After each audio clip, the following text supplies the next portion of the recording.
بسم الله الرحمن الرحيم قل إن كنتم تحبون الله فاتبعوني يحببكم الله ويغفر لكم ذنوبكم والله غفور رحيم.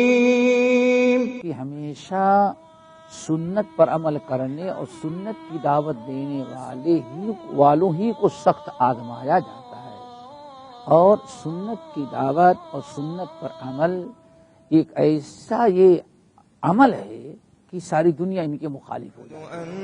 شرح السنة تأليف إمام أهل السنة والجماعة في عصره أبي محمد الحسن بن علي بن خلف البربهاري. الحمد لله الذي هدانا للإسلام ومن علينا به وأخرجنا في خير أمة. اعلموا أن الإسلام هو السنة والسنة هي الإسلام. أشهد أن محمد رسول الله.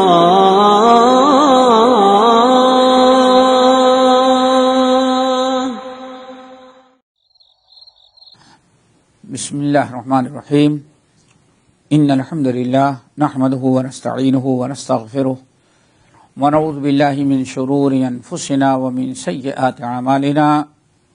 من يهده الله فلا مضل له ومن يضلله فلا هادي له واشهد ان لا اله الا الله واشهد ان محمدا عبده ورسوله. يا ايها الذين امنوا اتقوا الله حق تقاته ولا تموتن الا وانتم مسلمون. يا ايها الناس اتقوا ربكم الذي خلقكم من نفس واحده وخلق منها زوجها وبث منهما رجالا كثيرا ونساء واتقوا الله الذي تساءلون به والارحام ان الله بكل شيء عليم. يا أيها الذين آمنوا اتقوا الله وقولوا قولا سديدا يصلح لكم إن الله كان عليكم رقيبا. يا أيها الذين آمنوا اتقوا الله وقولوا قولا سديدا يصلح لكم أعمالكم ويغفر لكم ذنوبكم ومن يطع الله ورسوله فقد فاز فوزا عظيما. أما بعد. محترم حضرات، دینی بھائیوں اور بہنوں، یہ شرح السنہ للامام البربہاری کا درس جو شروع ہوا، ہم یہاں تک پہنچے تھے کہ کسی بھی حدیث کا انکار نہیں ہونا چاہیے. ایک صحیح حدیث کا انکار پوری احادیث کا انکار سمجھا جاتا ہے، اور حدیث وحی ہے. وما ينطق عن الهوى ان هو الا وحی یوحی کے تحت جو بسند صحیح حدیث ثابت ہوگی اس پر ایمان لانا، اس کو سچ سمجھنا، یقین کرنا، یہ ہمارے فرائض میں سے ہے. یہی دین و ایمان ہے. اسی چیپٹر میں تھوڑی سی کچھ باتیں رہ گئی ہیں، وہ ہم چاہتے ہیں کہ ذرا اس کی وضاحت کر دیں. ایک تو بات آخر میں غالباً یہاں آ کے رکی تھی کہ حدیث خبر واحد جو ہے اس کو عقیدوں میں تو قبول نہیں کریں گے، ہاں مسئلے مسائل میں قبول کر لیں گے. تو اس پر تھوڑی سی گفتگو کرتے ہیں ہم. پہلی چیز تو یہ سمجھیں کہ سب سے بہترین زمانہ جو تھا خیر القرون کا زمانہ سب سے افضل زمانہ تھا. پہلی صدی ہجری تک دنیا میں کوئی ایک انسان ایسا نہیں پیدا ہوا تھا جو حدیث کو واجب الاتباع نہ سمجھے، اور خبر واحد اور دوسری چیزوں کا کوئی اس طرح سے تصور نہیں تھا. اللہ کے رسول نے جو چیز کہہ دیا اس کو قبول کر لیا گیا. صحابہ نے کیا، تابعین نے کیا، اس طرح سے چل رہا تھا. یہاں تک کہ مامون کے دور میں جب معتزلہ کا عروج ہوا، معتزلہ کا عروج ہوا تو انہوں نے خبر واحد اور غیر خبر واحد کا مسئلہ اٹھایا. اسی لیے تمام اہل علم کا اتفاق ہے کہ پہلی صدی ہجری تک تمام اہل علم کا اور اس کے بعد بھی اہل حق اہل سنہ کا اس بات پر اجماع رہا کہ جو حدیث بسند صحیح قرائن اور ثبوت کے ساتھ موجود ہے، وہ چاہے خبر واحد ہو یا خبر غیر واحد ہو، مشہور ہو، متواتر ہو، سب کے سب حجت اور قابل قبول ہیں. کسی نے اس پر اس میں اختلاف نہیں کیا. صرف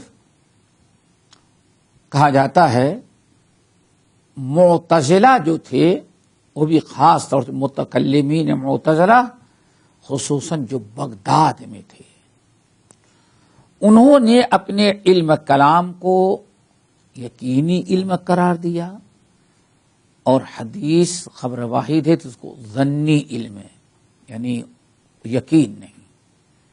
انہوں نے اپنے عقلی علوم کو کیا قرار دیا؟ یقینی قرار دیا، اور اسلامی روایات کو غیر یقینی قرار دیا. آج اس امت میں بھی آپ دیکھیں گے علوم عقلیہ کے علمبردار جو ہیں، آج بھی وہ اپنے علم کو جو یقینی قرار دیتے ہیں،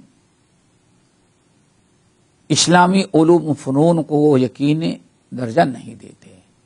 آج کتنے سائنسداں اور کتنے فلسفی آپ دیکھیں گے، انہوں نے جو اپنا ریسرچ کر لیا وہی علم کی انتہا سمجھی جاتی ہے، علم کی انتہا، اور اس وہی یقین کامل اس کو تصور کیا جاتا ہے. اور ہمارے کچھ بھولے بھالے مسلمان بھی بھائی ٹھیک ہے حدیث تو ہے، لیکن سائنس یہ کہتی ہے اور تجربہ آپ کر لیں. آج سب کو تجربہ ہوگا کہ یہ فتنہ ہوتا ہے. تو انہوں نے یہ تفریق کرنا شروع کیا اور حدیث کے رد کرنے کا ایک سلسلہ، حدیث میں شکوک شبہات پیدا کرنے کا سلسلہ شروع کر دیا. کس نے؟ معتزلہ متکلمین اہل بغداد نے. پھر اس سلسلہ چلتا رہا، لیکن اہل سنت والجماعت کا ایک گروہ جو منہج سلف پر تھا، وہ برابر اس بات پر آج تک ڈٹے ہیں کہ نہیں، چونکہ حدیث وحی کے ذریعے ہوتی ہے اور وحی سے ایک ہی شخص بیان کرے، لیکن وحی کی بات کبھی غلط نہیں ہو سکتی. اور آپ تجربہ کر لیں کہ جو بات، جو خبر واحد چلی اور اللہ کے رسول نے جو پیغام یا جو چیز اس خبر واحد میں بتا دیا، آج دنیا کی سائنس جو سب سے بڑا علم ہے، اب اطمینان نہیں رہ گیا. اسی لیے سائنس جدید اور سائنس قدیم، کل تک سائنس کے لوگ جس کو کہتے تھے حق ہے، آج بالکل اس کو کیا کہتے ہیں؟ وہ باطل ہے، وہ باطل ہے. اب یہ نہیں کہ آنے والا کیا ریسرچ کرے ان دونوں کو باطل کہہ دیں، لیکن نبی علیہ السلام نے جو حدیث میں بیان کر دیا، آج تک دیکھیں اس کے خلاف کوئی چیز نہیں، گرچہ تھوڑی سی دیر میں لوگوں کو معلوم ہو. مثال کے طور پر دیکھیں، نبی علیہ الصلوۃ والسلام نے کتنی بڑی بات کہی تھی. آپ سوچیں کہ لوگوں، اگر تمہارے پینے والی سیلانی چیز پر مکھی بیٹھ جائے تو ایسا کرو کہ اس کو ڈبو دو، نکال کے پھینکو، پھر پی ڈالو. ٹھیک ہے نا؟ اللہ کے رسول نے اعلان کر دیا. وجہ آپ نے فرمایا کہ مکھی کو اللہ نے دو پر دیے ہیں، ایک میں بیماری ہے اور دوسرے میں اس بیماری کا علاج و شفا ہے.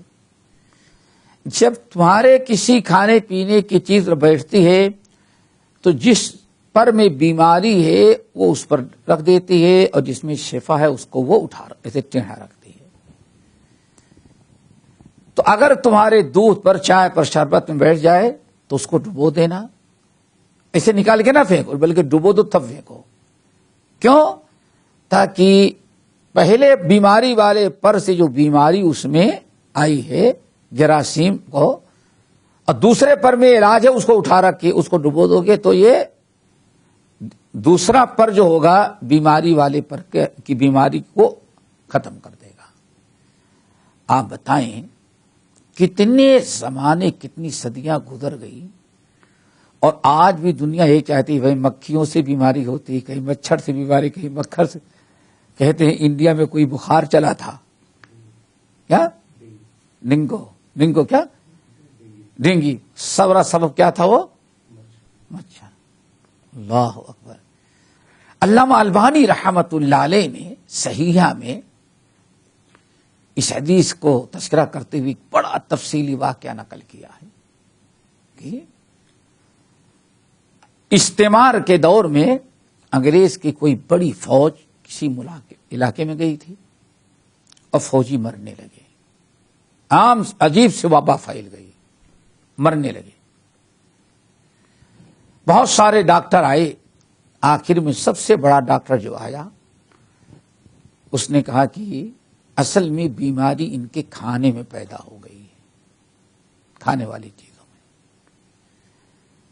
دوسرے ڈاکٹروں نے کہا نہیں سب ہم کرا کے آتے ہیں. کہتے تمہارے کرنے سے کچھ فائدہ نہیں، ان کے کھانے کی چیزیں کھلی رہتی ہیں، اس پر مکھیاں بیٹھتی ہیں، اور مکھیاں جب کھانے میں بیٹھتی ہیں تو اس کی وجہ سے بیماری کھانے میں آتی ہے. دیکھ، اور واقعی مکھیوں پر کنٹرول کیا گیا، کھانے کی حفاظت، صحت یابی شروع ہو گئی. تو ایسے کئی مثالیں علامہ البانی اور دیگر اہل علم نقل کیا ہے. تو ہمیں یاد رکھنا چاہیے کہ حدیث سے جو علم ہو اس کو ہم کیا کہیں گے؟ بسند صحیح، قرائن درست، سارے اسباب درست ہیں، گرچہ خبر واحد ہے، اس سے جو ہم علم سمجھیں گے وہ علم یقینی ہوگا. کیوں؟ اللہ اس کے رسول کی بات، ومن اصدق من اللہ قیلا ومن اصدق من اللہ حدیثا. یہاں ایک چیز بتاتے ہیں اور آپ لوگ اس کو نوٹ رکھیں. بعض ہمارے اہل علم نے حدیثوں کے انکار کرنے کا سلسلہ کیسے شروع ہوا اور کس گروہ نے کون کون سی حدیث سے انکار کیا، وہ تفصیل ایک نقشہ تیار کیا ہے. میں چاہتا ہوں کہ آپ لوگ شوقین ہیں اس کو یاد رکھیں. کوئی بات نہیں، بعد میں فوٹو کاپی رکھ لینا، میں دے دوں گا، سمجھیے نا. نمبر ایک، سب سے پہلے حدیث کا انکار خوارج نے شروع کیا. کس نے؟ خوارج نے. لیکن ان خوارج نے صرف ایک باب کی حدیثیں، ایک موضوع کی حدیثیں، موضوع ٹاپک کہتے ہو نا، ایک ٹاپک پر جو حدیث اس کا انکار کیا. وہ کیا؟ اہل بیت کے فضائل میں جو حدیثیں تھیں. چونکہ خوارج نے علی رضی اللہ تعالیٰ عنہ کو کافر قرار دیا، پورے اہل بیت کافر ہوئے. بات سمجھ میں آ رہی نا؟ تو یہ جو اتنے فضائل ان کے متعلق تھے وہ خوارج پر ان کے افکار، ان کے نظریات اور ان کی بدعت کے خلاف تھے. اسی لیے اس سے پہلے سن چکے ہیں کہ آدمی جو کوئی ایک فکر اور ایک مذہب اپنا بنا لیتا ہے تو اس کے خلاف جتنی حدیثیں آئیں گی سب کا وہ رد کر دے. دیکھا، خوارج نے اہل بیت کی فضیلت میں جتنی حدیثیں تھیں سب کا انکار کر دیا۔ انکار کیسے کیا؟ اس کے روایت کرنے والے بھی سب کیا تھے؟ کافر اور مرتد، غیر سکا تھے۔ جب علی کافر ہیں تو اب آپ بتائیے، صحابہ کرام ہی جو اہل بیت کی حدیثیں نقل کرتے ہیں نا، سب تو کافر و مرتد ہو گئے ان کے لیے۔ تو اس لیے کس کی حدیث سے انکار کی؟ فضائل اہل بیت کی۔ نمبر 2، اور یہ انکار ہجرت کے 200 سال تک، یعنی خوارج کا زور جب تک تھا انکار کرتے رہے۔ نمبر 2، شیعہ روافض۔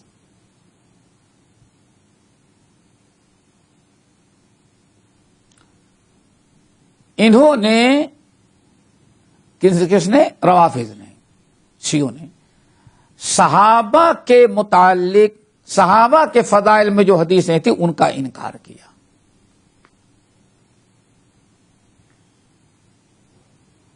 جانتے ہیں کہ فضائل صحابہ پر کتنی حدیثیں ہیں، لیکن انہوں نے سارے صحابہ کو چند، بعد میں 3 یا کچھ اور زیادہ، سارے صحابہ کو انہوں نے مرتد قرار دے دیا۔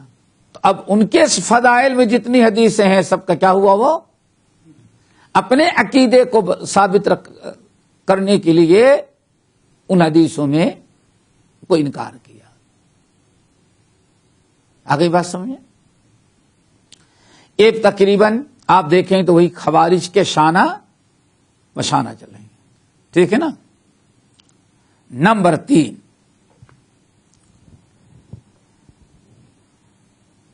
معتزلہ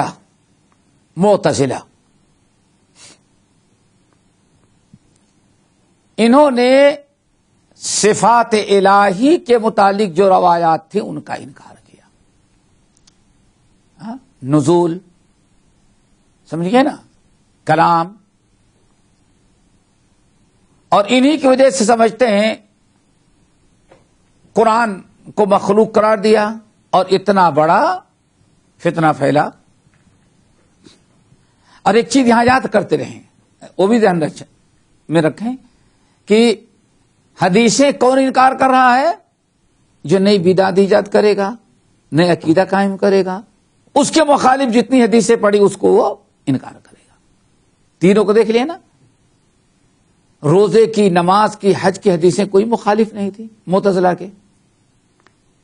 اسی لیے معتزلہ صفات الہی کے منکر تھے، اس لیے صفات الہی کے متعلق جو روایات تھیں ان کا انکار کیا۔ 3 ہو گئے۔ نمبر 4،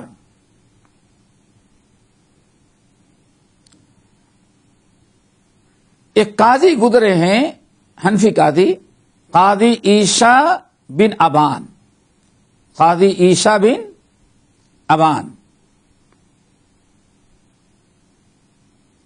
یہ 3ری صدی ہجری کے ابتدائی کے دور کا، 3ری صدی ہجری کے ابتدائی دور کا قاضی عیسیٰ بن ابان اور اس کی جماعت جو تھی، ایک قاضی تھا، انہوں نے کبھی حدیث کا انکار نہیں کیا، لیکن ہم نے مثال دیا تھا، یہ کہتے ہیں سارے صحابہ جو غیر فقیہ تھے ان کی روایات ہمارے ائمہ مجتہدین کے قیاس اور قول کے خلاف پڑیں گی۔ تو چونکہ ہمارے ائمہ، ہمارے مجتہدین، ہمارے مذہب کے لوگ فقیہ تھے اور یہ صحابہ غیر فقیہ تھے، اس لیے فقیہ کی بات کو ہم غیر فقیہ صحابی کے لیے رد نہیں کر سکتے۔ ہم کس کو رد کر دیں گے؟ جس میں غیر فقیہ صحابہ میں سب سر فہرست حضرت ابو ہریرہ، سمرہ بن جندب، انس بن مالک، اس طرح سے لوگوں کو غیر فقیہ کرا۔ بلکہ غیر فقیہ قرار ہی دیا ان کو کس بنا پر کہ ان کی روایتیں یعنی حدیثوں کو رد کرنے، اپنے مذہب اور اپنے نظریے کو باقی رکھنے کے لیے جس صحابی کی روایت ان کے مذہب کے خلاف پڑی انہوں نے کیا کہہ دیا؟ یہ غیر فقیہ تھا، غیر فقیہ کی روایت ہم نہیں مانتے. ٹھیک ہے نا؟ یہ بھی بدعتی عقیدہ تھا کہ نہیں تھا؟ آگے بڑھیں.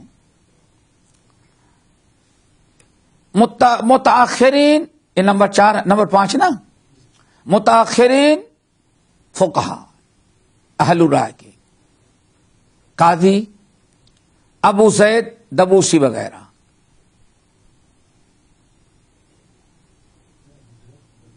ہاں انہوں نے بھی وہی عیسیٰ بن ابان سے ملتا جلتا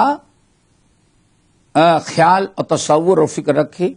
کیا کہ غیر فقیہ صحابی راوی کی حدیث قابل قبول نہیں ہے.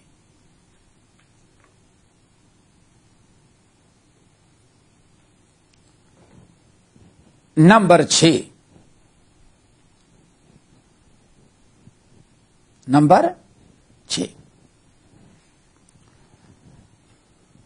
اس سے پہلے 2 فرقوں کا تذکرہ گزر چکا ہے، معتزلہ اور ایک تو معتزلہ کا تذکرہ ہو چکا ہے اور دوسرے متکلمین ہے نا کہ تو یہ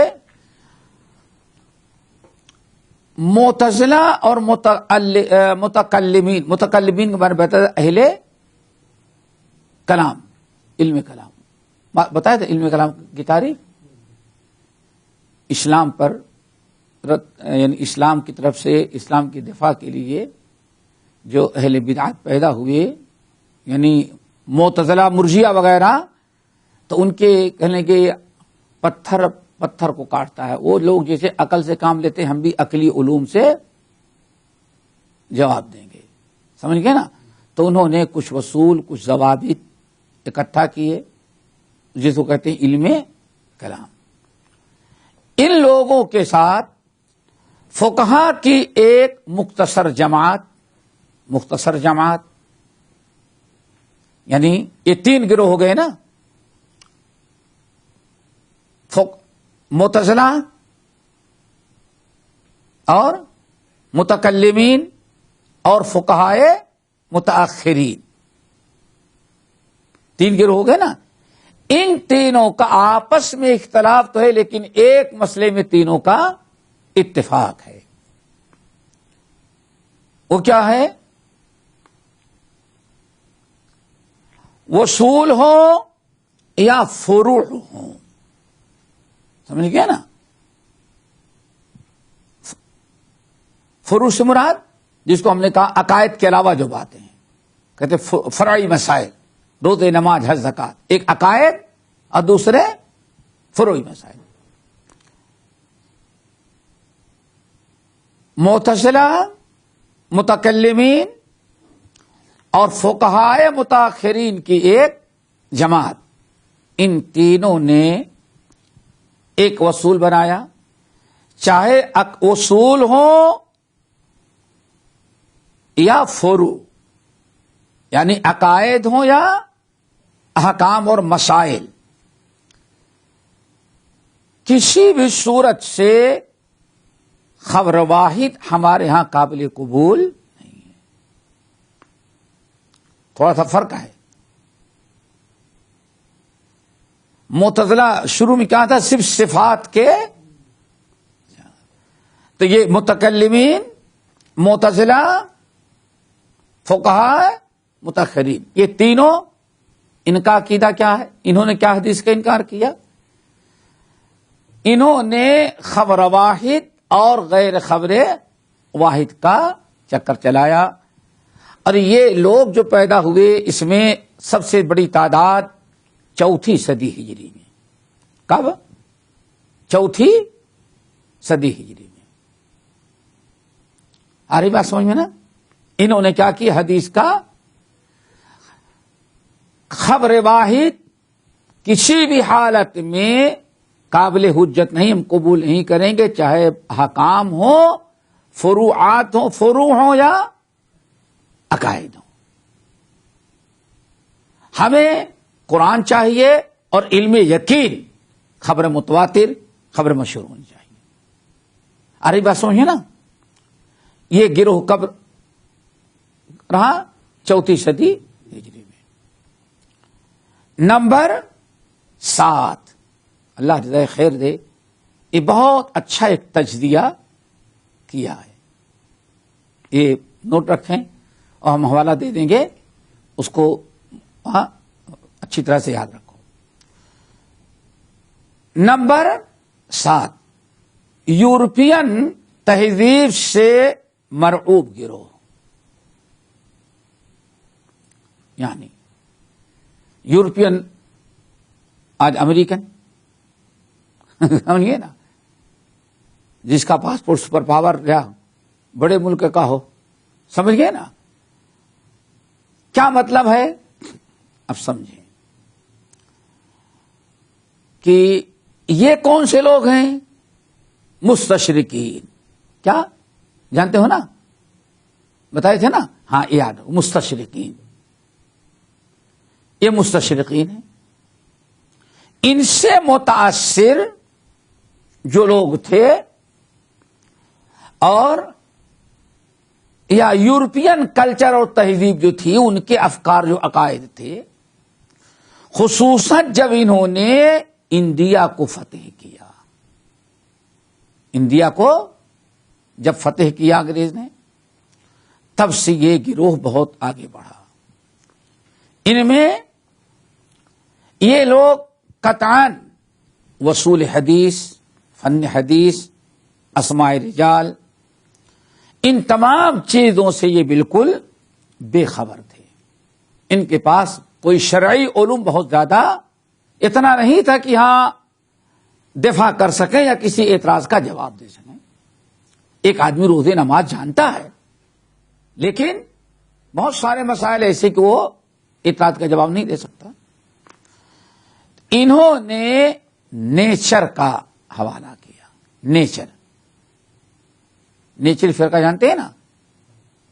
ایک انڈیا میں انگریز کے دور میں 1857 کے بعد نیچریت کا ایک گروہ پیدا ہوا. نیچر ہم جانتے ہیں کہ ہر کوئی چیز، کسی کے نیچر، کسی کی فطرت میں کوئی طاقت نہیں کہ اپنے سے کوئی چیز وجود ہو سکے. ایک ہے عادت یا سنت اللہ کہیں. ایک سنت اللہ ہے. سنت اللہ کیا؟ کہ آپ بیج ڈالیں گے، سارے اسباب اپنائیں گے، تب افرأیتم ما تحرثون اانتم تزرعونہ ام نحن الزارعون. اللہ نے واضح کیا کہ تمہارا کام بیج ڈال دینا ہے اور اس کے بعد فصل اگانا، پکانا، تیار کرنا، یہ صرف ہمارا کام ہے. تو اسلامی عقیدہ آج تک ہندوستان کے مسلمانوں کا، یعنی انڈیا متحدہ ہند کا کے مسلمانوں کا عقیدہ کیا تھا؟ بے دینی ہوتی تھی، لیکن کافر بھی کہتا تھا نہیں، یہ ساری چیزیں کس نے پیدا کی ہیں؟ ان کا مالک کون ہے؟ اللہ. آج بھی ہندو قدرت دیکھیں، سب کچھ کرے، لیکن آخر بھائی جو بھگوان اوپر والا جو چاہے گا بھائی، ہاں دیکھیں، علاج، معالجہ، فصل، سب کچھ. انہوں نے یہ کہا کہ نہیں، اس میں قدرت کا کوئی دخل نہیں، یہ کیا کہتے نیچرل ہے کہ جب مٹی میں چیز جائے گی تو خود اپنے سے نکل آئے گا. اس کو کیا کہتے ہیں آج کل؟ اس وقت نیچری ہی فرقہ قرار دیا گیا تھا. سمجھ گئے نا؟ یعنی اس کی مثال سمجھیں. انسان کے بارے میں اللہ فرمایا لَتَرْكَبُنَّ طَبَقًا عَن طَبَقٍ. پھر قرآن بیان فرمایا، اللہ فرماتے ہیں ہم نے تم کو نطفہ رکھا، پھر مضغہ بنایا، پھر ہم نے تم کو انسان بنایا، فَكَسَوْنَا الْعِظَامَ لَهَا، سب کچھ. پھر ہم نے تم کو پیدا کیا، تم چھوٹے تھے، بات نہیں کر سکتے تھے. اللہ فرماتے پھر ہم نے کیا کیا؟ تم کو جوان کیا، بڑا کیا. اب جوان کیا، بڑا کیا، پھر ہم نے تم کو بوڑھا کرنا شروع کر دیا. پھر ایک زمانہ ایسا کہ وَمِنْكُم مَّن يُرَدُّ إِلَىٰ أَرْذَلِ الْعُمُرِ، بچوں کی طرح کی فطرت پھر تم کو دیکھیں. جیسے کہتے نا اپنے یہاں بوڑھے بچے دونوں سیم، دونوں کی ضد، دونوں کی حرکتیں. اللہ اکبر. ہمارا عقیدہ ہے کہ اسلامی یہ سب کس کے حکم سے ہوتا ہے؟ اللہ. لیکن انہوں نے کیا کہا؟ یہ کیا کہتے ہیں؟ نہیں اس میں اللہ کیا دخل ہے؟ ہر چیز ہوتی ہے، بڑی ہوتی ہے. ہم گاڑی خریدتے ہیں، گاڑی پرانی ہوتی ہے. ایسے انسان بھی، شجر حجر بھی پیدا ہوتے ہیں، جوان ہوتے ہیں، بوڑھا ہوتے ہیں، سوکھ جاتے ہیں، ختم. اس میں اللہ کیا تم لوگوں نے لگا ہے؟ اس میں کون سی قدرت کی ضرورت ہے؟ ان نے چلی پھینکا تھا. آگے بات سمجھ میں. تو یہ انہوں نے ہر وہ حدیث رد کر دیا جو ان کے نیچر کے خلاف ہوتی، یعنی کہ جو فکر تھی، سوچ تھی، اس کے خلاف جتنی احادیث ہو سب کا انکار. اور یہ فرقہ بڑی تیزی کے ساتھ ہندوستان میں پھیلا. اس کے علم بردار جو تھے اس فرقے کے آگے بڑھنے والے، یورپین تہذیب سے لیا، اس سے سب سے زیادہ اس کو ہوا دیا سر سید احمد خان نے. سمجھ گئے نا؟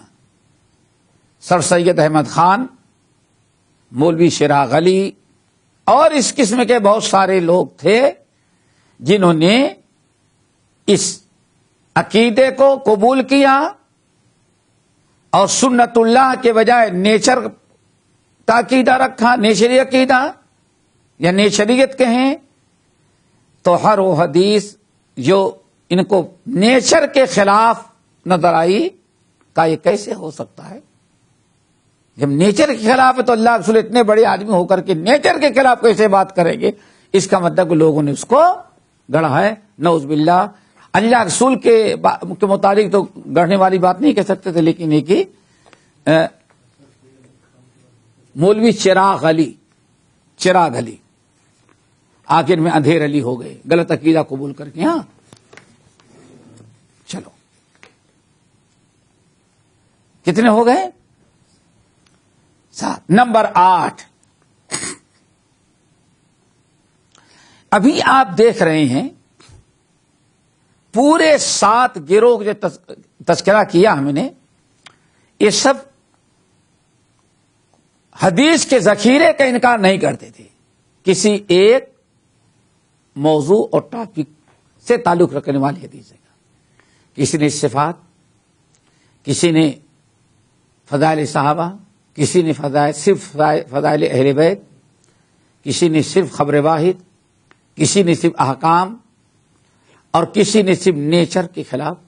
انہوں نے یہ نہیں کہا کہ ہم حدیث کو نہیں مانتے، لیکن نیچر کے ایک ایسے حدیث ہو سکتے اس طرح سے، جس کو آج عقل پرستی کہتے ہیں. نمبر 8. اب یہاں سے دیکھیں.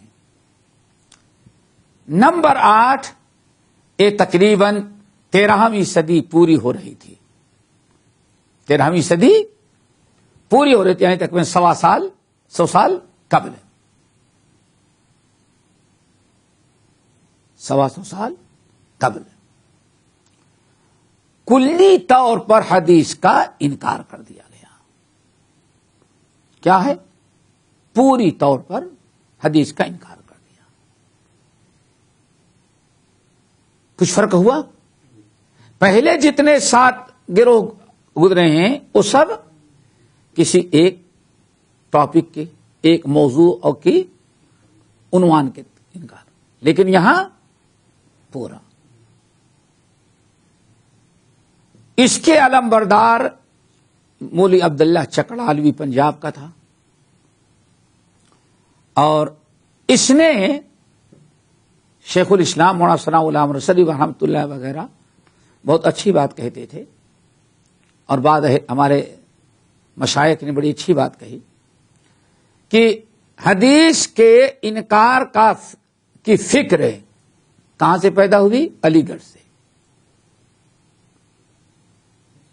سر سید احمد، ٹھیک ہے نا، اور چھلانگ لگا کر کے سیدھے کہاں پہنچ گئی؟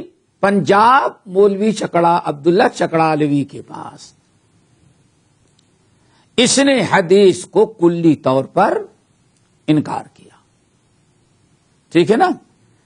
اس کے ساتھ کہتے ہیں مستری محمد رمضان، یہ بھی پنجاب کا تھا.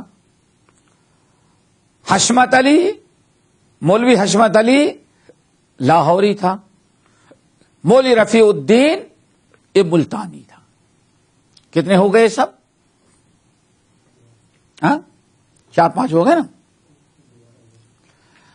مولوی عبداللہ چکڑالوی، مستری محمد رمضان. مستری جانتے ہو نا اپنے یہاں، اس کو کہتے بہت زیادہ. ہاں مستری، اور کیا کہتے ہیں بڑھئی کو بھی اپنے ہاں ایک تو ہے بڑھئی جو کچھ یہ سب بناتا ہے آلماری، اس کو بھی کیا کہتے ہیں؟ مستری. چلو، مولوی نمبر 3 مولوی حشمت علی لاہوری.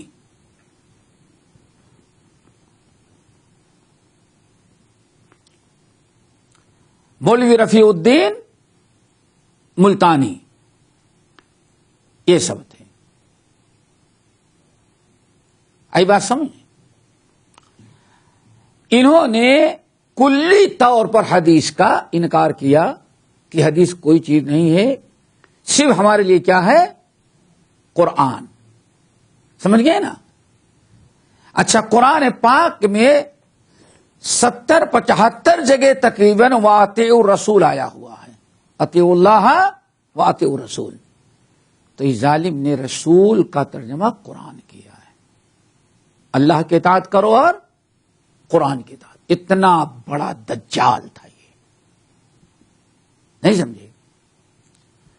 اب حدیث نہیں مانے گا تو اطیعوا الرسول کا کیا مطلب ہوگا؟ تو اس نے اطیعوا الرسول کا ترجمہ کیا کیا؟ رسول سے مراد قرآن ہے. بس قرآن ہمارے لیے کافی ہے. بہت سارے لوگ اس فتنے میں مبتلا ہوئے،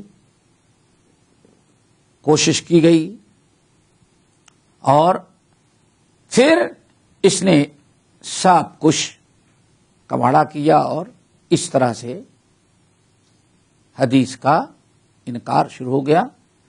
ان کو اہل علم نے منکرین حدیث کہا، چکڑاولی کہا، پرویزی کہا، سمجھ گئے نا. اور شریف لفظ جو تھا اہل قرآن، اپنے آپ کیا کہتے؟ اہل قرآن. اہل قرآن کا مطلب ہم قرآن کو مانتے ہیں، حدیث کی میں کوئی ضرورت نہیں.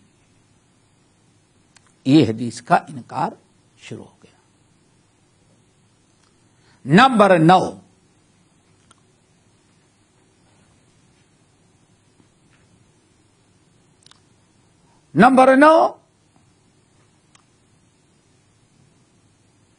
یہ گروہ جو ہے منکرین حدیث کا، ان کے نزدیک قرآن و حدیث اور پورا دین ہی ایک قسم کا تماشا اور کھیل ہے. یہ نام لیتے ہیں قرآن کا، لیکن نہ ان کو قرآن سے کوئی تعلق ہے، نہ دونوں کا انکار. کیا مطلب؟ قرآن تھا لیکن اس وقت کے لیے تھا، ہمیشہ کے لیے تھوڑی رہتا یہ. انہوں نے دین کو ایک سیاسی انداز کا پیش کر دیا. سمجھ گئے نا؟ تو جیسے کسی بھی ملک کی سیاست بدلتی رہتی ہے، ایسے ہی کچھ سال تک تو قرآن و حدیث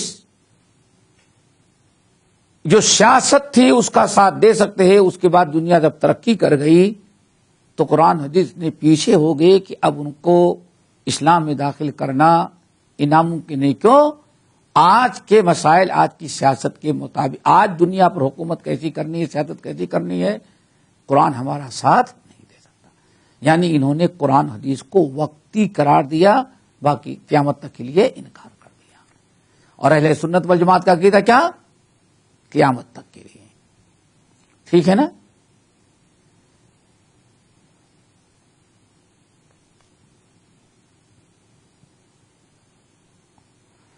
اب اس میں بعض لوگ کہتے تھے کہ نہیں، جیسے کوئی ایک ایسا عمل ہے جو ساری دنیا میں ہمیشہ مسلمان کرتے رہے ہیں، ان کو تو ہم مانیں گے. اچھا، بڑا کمال ہے، ان لوگوں نے تو انکار کر دیا قرآن کا. رسول کا مانا تو کیا کہہ دیا؟ قرآن. لیکن اقیم الصلاۃ بھی تو ہے. اب نماز کیسے پڑھیں؟ نماز کیسے قائم کریں؟ روزہ کیسے کر رکھیں؟ حدیث تو مانتے نہیں. تو دھیرے دھیرے چلتے چلتے جتنے تھے سب کا اختلاف. کسی نے نماز کہا کہ بس دعا کرتے رہو، کسی نے کہا سب رکوع کرو. یعنی کوئی آج تک نماز پڑھیں کیسے اس کا فیصلہ نہیں ہو سکا. وجہ دین کی بربادی تھی. ٹھیک ہے نا؟ نمبر 10 کتنے ہو گئے؟ نمبر 10. کچھ ایسے لوگ پیدا ہوئے جو حدیث کا انکار تو نہیں کرتے رہے. نہ حدیث کا انکار کیا، نہ حدیث پڑھنا پڑھانا بند کیا، نہ حدیث کو چھوڑا. سمجھ گئے نا؟ لیکن انہوں نے حدیث کے سوچنے کا، سمجھنے کا اور حدیث پر غور و فکر کرنے کا ایک ایسا انداز اختیار کیا کہ حدیث کے انکار کرنے والوں کے سارے چور دروازے کھول دیے.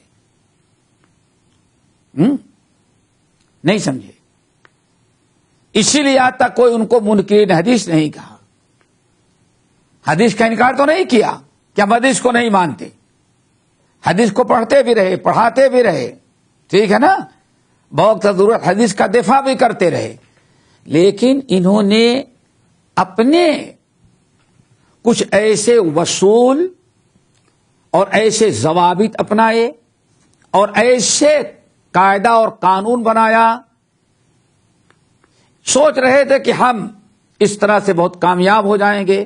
لیکن جن کتنے منکرین حدیث تھے سب کو یعنی ایک حدیث انکار کرنے کا ایک دروازہ کھول دیا. جو حدیث کو حجت مانتے ہیں وہ بھی اب حدیث کو ٹھکرانے پر مجبور ہو جائیں گے. یہ بات نہیں سمجھ میں آئی میرے خیال سے. ہاں، یعنی حدیث تو مانتے ہیں اور کہتے ہیں اطیعوا اللہ و اطیعوا الرسول دونوں ہے. حدیث پڑھیں گے، پڑھائیں گے، لیکن اپنے حدیث کے صحت اور صحیح اور حدیث کے حق ہونے کا جو معیار قائم کیا وہ ایسا گھٹیا معیار تھا. اور جو اصول بنایا اور قاعدے قانون بنائے وہ ایسے بنائے کہ جن کے دلوں میں کچھ شکوک شبہات تھے اب حدیث کے انکار کرنے کے سارے دروازے یہ تو قبر میں چلے گئے. لیکن حدیث کے انکار کرنے کا اچھے لوگوں میں جو بھی ان سے متاثر تھے اور ان کو اپنا بڑا سمجھتے تھے آج تک وہ سب اسی فتنے میں مبتلا ہیں.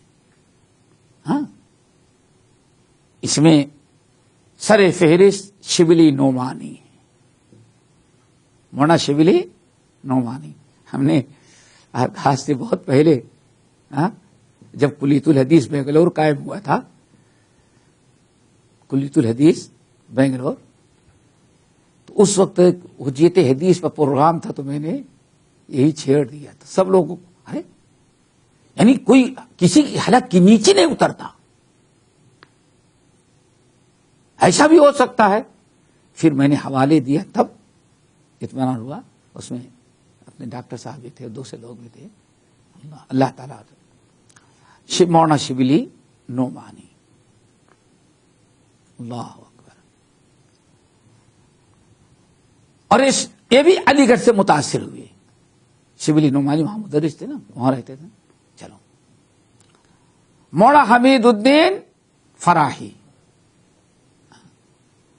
ابو لالا مودودی, امین احسان اصلاحی. اور آج دیکھا جائے تو یہ جس کا ہم قول پیش کرتے ہیں کہ عام سید سلیمان ندوی کو چھوڑ کر کے تقریباً بہت سارے جو ابنائے ندوہ ہیں یا امین احسان اصلاحی وغیرہ کے مدرسے کے, تقریباً سب کا خیال یہی ہے. آگے بات سمجھ میں. مثلا علامہ شبلی نعمانی کو لیں, یہ اپنے حنفی میں بہت زیادہ سخت تھے, بہت زیادہ سخت تھے. یہ تھے بن دول کے گاؤں, آدم گڑھ کا کیا ہے گاؤں, بن دول ہے. اور اسی کے اپوزٹ ایک گاؤں تھا جے راج پور. جے راج پور میں مولانا سلامت اللہ صاحب جے راج پوری رحمت اللہ علیہ تھے, میاں صاحب کے شاگرد. وہ اہل حدیث ہو گئے تھے. پورے علاقے میں کہا جاتا تھا کہ حدیث میں ان سے بڑا کوئی عالم نہیں تھا. مولانا سلامت اللہ جے راج پوری, نواب صدیق حسن خان بھوپالی کے ہاں رہتے تھے. یہ حدیث کے اور کیا کہتے ہیں بڑی اونچی پوسٹ دینی امور کی. یہ حدیث میں بڑے ماہر تھے. کون؟ مولانا سلامت اللہ جے راج پوری. اس کی وجہ سے پورا گاؤں ان کا تقریباً اہل حدیث ہو گیا. مولانا سلامت اللہ جے راج پوری. اور حدیث کیسے, کتنی حدیثیں یہ ان کو جاتی, ان کے کس قدر انہوں نے حفظ کیا تھا اس کا تاثر ہمارے ایک استاد تھے, حنفی استاد تھے, انتقال کر کے دارالعلوم دیوبند کے شیخ الحدیث مولانا عبدالحق صاحب تھے اعظم گڑھ کے. وہ ایک دن ہم سے بتانے لگے, چونکہ ہم اہل حدیث تھے, تو انہوں نے مولانا سلامت اللہ جے راج پوری کے بارے میں بڑی عجیب سے بات کہی. کہا ہمارے علاقے میں ایک بہت پرانا بوڑھا تھا. یہ بڑا عجیب لطیفہ ہے, اس کو یاد رکھو کہ اہل حدیث علماء کی تقریریں کیسے ہوتی ہیں. تو کہتے ہیں ہمارے گاؤں میں ایک بہت پرانا آدمی تھا. وہ کہتا تھا ہم لوگ تقریر کریں تو کہتے کیا آپ لوگ تقریر کرتے ہیں, یہاں گئے وہاں گئے, یہ کہا وہ کہا, فلاں گئے, اے سب یہاں اوٹ پٹانگ آپ لوگ بکتے رہتے ہیں, ایسے کیا ہے. تقریر تو مولانا سلامت اللہ جے راج پوری کرتے تھے. لوگوں نے کہا وہ کیا تھے. کہتے ہیں کہ وہ جب تقریر کرنا شروع کرتے تھے تو اتنی حدیثیں سناتے تھے, اتنی حدیثیں کہ ساری رات بیٹھے رہو حدیثیں گھنٹوں سنو لیکن ان کی حدیثیں ختم ہوتے, اتنی حدیثیں یاد تھی. تو کہتے ہیں آخر میں اس نے ہم لوگوں کو مثال دی. کہا کیا بتائیں کیسی حدیثیں بیان کرتے تھے, ٹرا ٹر ٹرا ٹر ٹرا ٹر, اپنی بھوجپوری زبان ٹرا ٹر. میں نے کہا کیا یہ کیا. کہا کہ جیسے مٹی کا ایک گھڑا ہو اور اس گھڑے میں مٹر, جانتے ہو تم لوگ, چنا جانتے ہو نا, ہاں چنا کی طرح ایک اور آتا ہے سفید سفید بالکل گول ہوتا ہے, سخت ہے, پھٹانا کہتے ہیں مہاراشٹر کے لوگ نا, پھٹانا مٹر سوکھا ہوا. تو کہتے ہیں اس بڑے سے مٹی کے گھڑے میں مٹر بھر دو, مٹر والا لا کر اس بیچارہ پورا بھر دو, اس کے نیچے ایک سوراخ کر دو. کس کے نیچے؟ گھڑے کے. تو مٹر ایک مرتبہ نہیں گرے گا, ایک ٹر, ذرا ٹر, تیسرا ٹر. کہا جب زمین گرے ٹر ٹر کی آواز آئی تو کہتے ہیں جیسے وہ گھڑا نیچے سوراخ کر دو تو مٹر ٹرا ٹر گرتا رہتا تھا لگاتار. ایسے ہی جب وہ تقریر شروع کریں تو ایک حدیث ختم, دوسری حدیث شروع نہیں, تیسری حدیث, کہا بالکل صبح ہو جاتی تھی حدیث ان کی ختم نہیں ہوتی تھی. یہ تھے مولانا سلامت اللہ جیراج پوری. تو اب بڑا مسئلہ تھا یہاں. جب مسلک اہل حدیث اور مسلک سلف مولانا سلامت اللہ جیراج پوری اور لوگ، اور مصیبت یہ تھی سید سلیمان ندوی ان کے شاگرد ہیں، شبلی نعمانی کہتے ہیں مصیبت یہ تھی کہ شبلی نعمانی اتنے اہل حدیثوں سے لڑتے تھے لیکن سگا ماموں اہل حدیث ہو گئے. اب کیا کریں؟ گھر کو آگ لگی گھر کے، کہا اب کیا کریں؟ اب ماموں ہو گیا وہ بھی بڑی پریشان. سمجھ گئے نا؟ کہتے ہیں کہ تو اس لیے یہ بہت ہی زیادہ سلفیت اور اہل حدیث کے بہت زیادہ خلاف ہو گئے. سورۃ الفاتحہ، رفع الیدین، اب یہ ساری حدیثوں پر جب عمل شروع ہو گیا اور اب لوگ کیا حدیث پر عمل، فلاں پر نہیں، وہ ابو حنیفہ رحمۃ اللہ علیہ کے قول ہے، وہ قیاس ہے، عقل ہے حدیث کے سامنے، وہ ابو حنیفہ صحیح اور صریح حدیث کے سامنے کسی امام کی بات نہیں چلے گی. اور پھر اسی میں کچھ لوگوں نے کہنا شروع کیا ابو حنیفہ رحمۃ، ارے تم کو یہ حدیث مل گئی، اتنے بڑے امام اعظم کو نہیں ملی، جسے کہتے ہیں نا. تو لوگ کہتے نہیں ملی ہوگی، ان کے پاس حدیث کم تھی. بس اس مسائل چیزوں کی بنا پر اب وہ اپنے مذہب کی پاسبانی اور سلف اور اہل الحدیث کی مخالفت میں انہوں نے ایک کتاب لکھی، سیرت نعمان. کیا لکھی؟ سیرت نعمان. نعمان سے مراد امام ابو حنیفہ، نعمان بن ثابت، امام ابو حنیفہ رحمۃ اللہ علیہ کی سیرت پر کتاب لکھی، سیرت نعمان. یہ میں نے سوچا یہ بتا دیں آپ لوگوں کو ذرا ذہن میں رہے، کیونکہ حدیث کا انکار کیسے کیسے ہوتا ہے، ورنہ یہ اس سے کوئی تعلق تو نہیں تھا، لیکن انشاءاللہ آپ لوگ اس کو سنتے ہوں گے غور سے، ہمارے سارے ساتھی علم اور نالج کے طور پر. کیا لکھی؟ سیرت نعمان. سیرت نعمان جب لکھی تو پورا دار و مدار یہ تھا کہ ابو حنیفہ رحمۃ اللہ علیہ جیسا عالم، فقیہ، امام، اور جتنے بڑے وہ محدث تھے، جتنے بڑے وہ فقیہ تھے، جتنے حدیث کے حافظ تھے، بخاری مسلم سے حاصل تھا، دنیا کے سارے محدثین کی کوئی حقیقت ان کے سامنے، ان کے پائے کا کوئی ہے ہی نہیں ہے. سمجھیے نا؟ اب ایمان سے چلتا ہے، ایمان سے بات بگڑتی ہے نا. سب سے پہلا ایمان ہے، ابو حنیفہ رحمۃ اللہ کا ایمان گھٹتا بڑھتا نہیں، اور سارے علماء کیا کہتے ہیں؟ ایمان گھٹتا، اور ساری دنیا کے ایمان گھٹتا بڑھتا ہے. اب مسائل آنے لگے تو انہوں نے اس موقع پر کچھ ایسے اصول اپنے امام کی فوقیت اور محدثین کو ڈاؤن کرنا، ہدایہ اور فقہ کو قرآن کے بعد سب سے بڑا رتبہ دینا، اور حدیث کے مقام کو گھٹانا. اب طرح طرح کی جب باتیں کرنے لگے تو ایسے اصول بھی بنائے کہ جس سے محدثین اور حدیث کی کتابیں غیر معتبر ہو جائیں، اور ابو حنیفہ رحمۃ اللہ علیہ اور ان کی فقہ حجت ہو جائے. آئی بات سمجھے؟ اسی میں ایک مسئلہ رکھا درایت کا. کیا؟ درایت. درایت کا مطلب کہ کوئی حدیث بخاری مسلم کی ہو، کتنی صحیح ہو، لیکن اگر درایت کے خلاف ہوگی تو حدیث ہمارے یہاں قابل قبول نہیں ہوگی.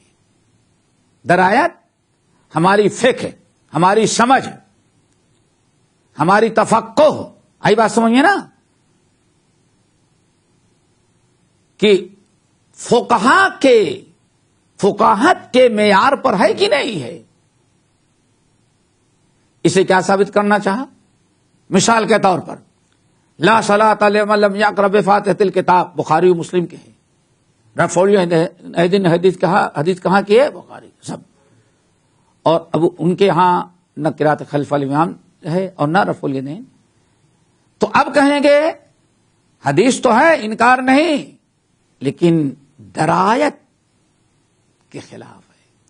رفع الیدین کرنا، یہ ایسا ایسا کرنا نماز میں سکون اطمینان کے خلاف ہے۔ تو درایت کا وصول، تو انہوں نے یہ وصول مقرر کیا درایت کا، اور اس طرح سے بہت سارے وصول، اور اس کتاب میں سیرت نعمان میں سیرت نہیں بلکہ کیا ہے وہ تحفظ تھے اپنے مذہب کی، ایسے بہت سارے وصول۔ تو ایک چیز اور یاد رکھنا، یہ کتاب جب چھپی اور لوگوں میں عام ہوئی تو مولانا عبدالعزیز رحیم آبادی، سمجھ گئے نا، ان کے سامنے آئی تو 15 دن میں اس کتاب کا جواب لکھا انہوں نے۔ کتنے دن میں؟ 15، صرف 15 دن۔ 15 دن میں یہ کتاب لوگوں کے ہاتھ میں آ گئی، سمجھ گئے نا۔ اور نام کیا رکھا؟ حسن البیان فی رد سیرت نعمان۔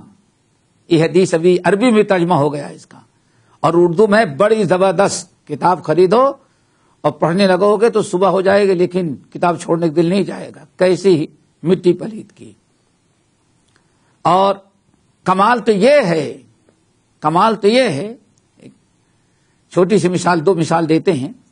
ایمان کی بحث کرنے لگے تو نعمانی صاحب یہ ثابت کرتے کہ ایمان گھٹتا بڑھتا نہیں، محدثین کا قول غلط ہے، اور امام صاحب کا درایت سے۔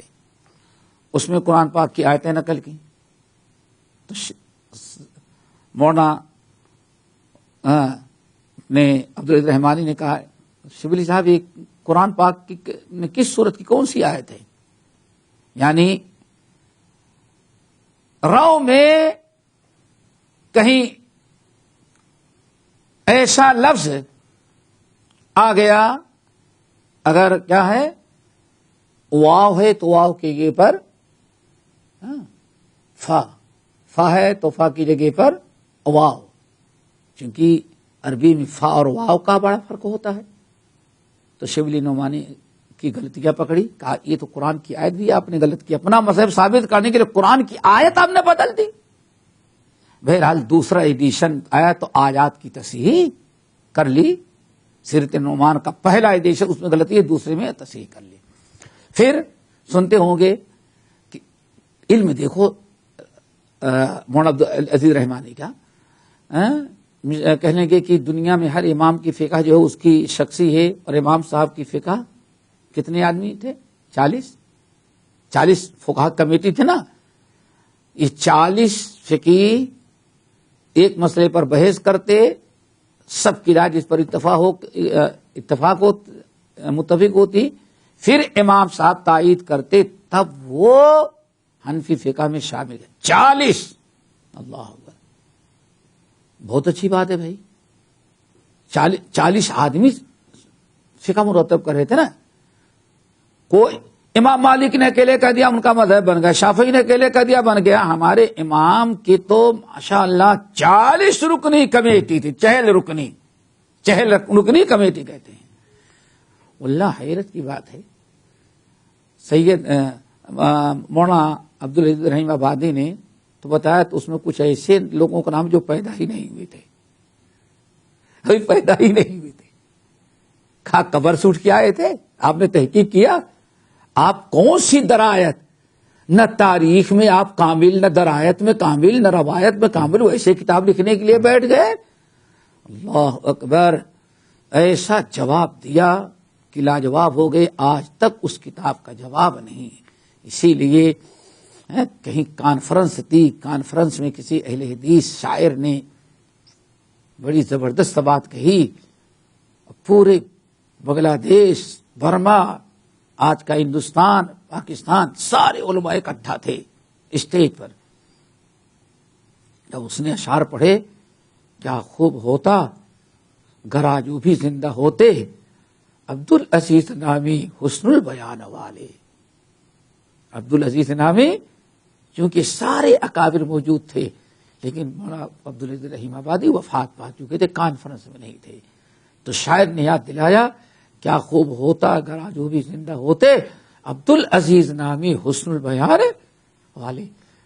تو کانفرنس میں شریک ہونے والے کہتے ہیں اس شاعر نے جب یہ جملہ استعمال کیا تو شاید کوئی عالم یا ایسا انسان جو رحیم آبادی سے واقف تھا ایسا نہیں تھا جس کی چیخیں نہ نکل گئی رونے میں. کیا خوب ہوتا گر آجو بھی زندہ ہوتے عبدالعزیز نامی حسن البیان والے. تو اگر کبھی موقع مل جائے تو اس کتاب کو اور اسی حسن البیان ہی اور اس قسم کے جو لوگوں نے سیرت نعمان اور کچھ اور کتابیں جو بیکار میں نکلی اور سلف اور محدثین کو نیچا دکھلانا چاہتے تھے اسی میں ایک کتاب ہے سیرت البخاری. سیرت البخاری یہ بہت ضخیم کتاب ہے. سیرت البخاری مولانا عبدالسلام صاحب مبارک پوری رحمت اللہ علیہ کی کتاب. مولانا عبدالسلام مبارک پوری رحمت اللہ علیہ کی کتاب. اور یہ کتاب مطبوع ہے ابھی بھی صوبائی جمعیت اہل حدیث بامبے نے چھاپا ہے. بڑی عالیشان کتاب, اس کو پڑھیں تو بہت کچھ جو ہم نے بھی بتایا نہیں یہ بخاری وغیرہ کے متعلق وہ ساری تفصیلات مل جائیں گی. سیرت البخاری اور سیرت حسن البیان ان کو پڑھیں گے مل جائے گی. تو بہرحال اس طرح سے یہ 10 گروہ ہم نے آپ کے سامنے رکھے ہیں اور اس ساری تفصیل مولانا محمد اسماعیل صاحب شیخ الحدیث گجران والا رحمۃ اللہ علیہ نے یہ تفصیل بیان کی ہے اور اس کی بڑی تفسیر ہے. انشاءاللہ گاہے بگاہے ہم بتاتے رہیں گے آپ لوگوں کو. اور خود مولانا کہتے بھی ہیں یہ میں نے کسی سے سیکھا نہیں, میری اپنی تحقیق اور تجربہ ہے, ہم نے اپنے سے یہ تیار کیا ہے. اگر حق ہے تو قبول کریں اور حق نہیں ہے تو آپ اس کو چھوڑ سکتے ہیں, لیکن میں نے اپنے تجزیے اور اپنی تحقیق اور تجربے کے مطابق یہ ہم نے ایک نقشہ تیار کیا ہے. اللہ تعالی ہم سب کو عمل کی توفیق نصیب فرمائے اور اپنے نبی کی حدیث اور سنت کی محبت پیدا کر دے اور ساری زندگی اللہ ہم سب کو حدیث سننے سنانے والا اور حدیث کی دعوت دینے والا اور حدیث کی حفاظت کرنے والا بنائے. اقول قولی ھذا واستغفر اللہ من کل ذنب واتوب الیہ. ہمارے چینل کو سبسکرائب کیجیے اور بیل آئکن کو دبانا نہ بھولیں تاکہ آپ کو نئی ویڈیو برابر ملتی رہیں. لائک اور شیئر کرنا نہ بھولیے.